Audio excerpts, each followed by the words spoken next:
Maribor je vsako leto znan po tem, da pravzaprav vse te prireditve novoletne, božične novoletne, ki se dogajajo, so, bi rekli, dokaj varne.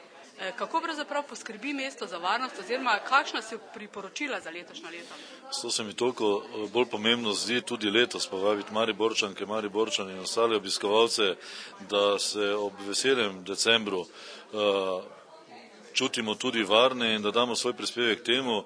To pa pomeni, da smo zelo pazljivi in odgovorni tako v cestnem prometu, verjetno bomo spili kozarček ali dva in to pomeni, da je v takem primeru modro poklicati taksi, koristiti javni prevoz in ne tvegati. Prepričan sem, da bomo ravnali odgovorno. Enako velja tudi pri uporabi pirotehničnih sredstev.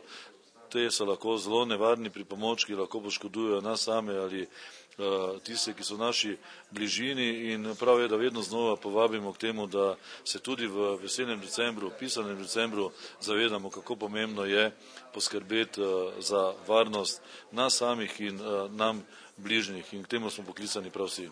Letošnja novost novoletnih praznikov je tudi šotor, ki je postavljen na Trgu Svobode in kjer bodo lahko otroci prav tako ustvarjali in doživljali najrazličnejše predstave in prireditve. Tako. Ja. To je v bistvu montažna hala 20x10 velika, ogrevana. Rekli smo, lansko leto smo že začeli s tem programom, smo ga priključili temu odraslemu na velikem odru, ampak smo si bili malo na poti zaradi tonskih vaj in vsega in smo rekli letos pa za otroke posebej, da bojo imeli delavnice na toplem, da bojo v programu uživali na toplem, pa ne nazadnje, da se vključimo v to četico teh art bazarjevih hišic in na koncu se zaključi z tem hangerjem za otroke.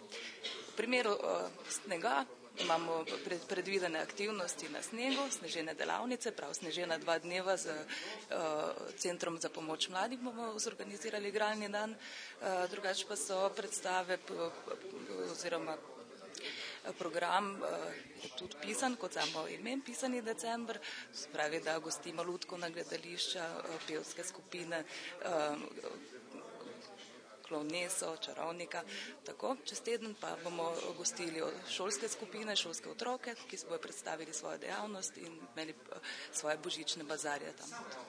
S tem, da drsališče, ki je bilo vsako leto na tem koncu, se pa seli letos spet drugam, ne? Je že bilo tudi lansko leto pri Koloseju, ne? Tako so se dogovorili.